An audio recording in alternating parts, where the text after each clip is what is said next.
Welcome back to the deep dive. Today, we've gone deep into home maintenance, specifically plumbing. It's something most of us, well, kind of ignore until there's a big problem, right? Exactly. So we're looking at how just a simple mid-year checkup can be, shortcut. A way to avoid some really big headaches and pretty expensive repairs down the road. Let's dig in. Yeah, and what's fascinating here, I think, is how proactive it is. I mean, the research we looked at, it really makes a strong case that just a little bit of attention now prevents those major disasters later. Right. And it really emphasizes why mid-year, summer basically, is the perfect time for these inspections. Okay, why summer specifically? Well, think about it. The weather's usually more stable, so checking things outside is easier. Plus, you're kind of getting ahead of any potential problems before the cold weather hits. Makes sense, yeah. Yeah, that absolutely makes sense. So, okay, where do we start? Our deep dive mentioned 5 crucial plumbing touch points for this checkup. Could you walk us through those? What were we actually looking for? Sure thing. So, first up, something often missed, especially after winter melts everything, are your outdoor hose bibs, your taps outside. Ah, right. Yeah, and it's not just about looking for big drips. You got to check for tiny cracks near the house connection, maybe some persistent dampness around the base. Okay. They can freeze and burst if you didn't drain them properly, and the material we saw, it flagged them as a top neglected spot for damage. Could easily cost hundreds to fix. Wow. Okay, good reminder that outside problems definitely affect the inside. So what's next when we move indoors? Inside, the focus shifts to under your sinks, those joints. Under the kitchen sink, bathroom sink. Exactly. And again, don't just glance for a puddle. Look closer. See any like white-ish mineral deposits, or maybe really faint rust-colored stains around the P-trap, that bendy pipe, or the supply lines. Subtle signs. Very subtle. They often mean there's a slow, steady drip happening, the kind that causes wood rot or mold long before you actually see water pooling there. Sneaky drips. Okay, good to know. And the big one, the water heater. Oh yeah, the water heater needs a good look. Listen to it. Hear any weird rumbling, popping sounds. Yeah, what does that mean? Usually means sediment buildup inside. That makes it less efficient, work harder, and, well, shortens its life.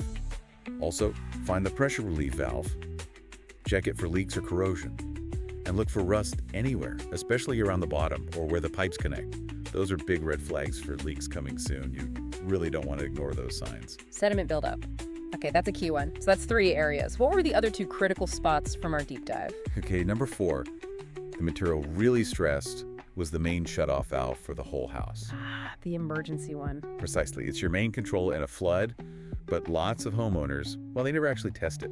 You need to make sure it turns. Just give it a gentle turn, maybe a quarter turn, make sure it's not seized up. Then open it fully again, of course. If that thing's stuck when a pipe bursts, you're in real trouble. Right, good practical check. And the last one? The last one is your whole drainage system, sort of generally. Listen for weird gurgling sounds in sinks or toilets, especially when water is draining somewhere else in the house. Or just notice if any drains seem consistently slow, not just a one-off clog, but always slow. Okay. Those can be early warnings of a blockage much further down the line, not just, some hair near the top. Gotcha. So we've hit the key spots to look at the visual checks, but the deep dive also suggested our plumbing kind of talks to us in more subtle ways. It absolutely does. Yeah, beyond just looking. The material kept pointing out that your plumbing system often signals when it's under stress. You need to listen. Listen for what? Things like a persistent dripping sound somewhere, even when all the taps are tightly shut, or mysterious banging noises in the walls when water runs, sometimes called water hammer, or even just a sudden drop in water pressure that you can't explain. These aren't just little house quirks, They're often whispers from your system saying, hey, I'm stressed, or I'm getting old. Okay, so connecting that to the bigger picture. It really comes down to catching those small issues before they blow up into, well, major disasters, expensive ones. The research is super clear on this. Knowing when it's time to stop poking around yourself and call in the professionals. That's key. And for those moments, the material did specifically mention a quick as an option known for being fast, friendly, and ready to help. Prepared for pretty much anything, keeping things flowing. And that ties it all together, really. Yeah.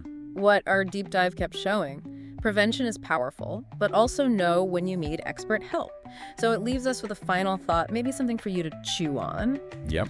How could this idea, this principle of a mid-year preventative checkup apply to other, maybe less obvious systems in your life, not just your house plumbing? What else might benefit from a little attention now to avoid really big issues later on? That's a good one. Something to ponder. We'll catch you on the next deep dive.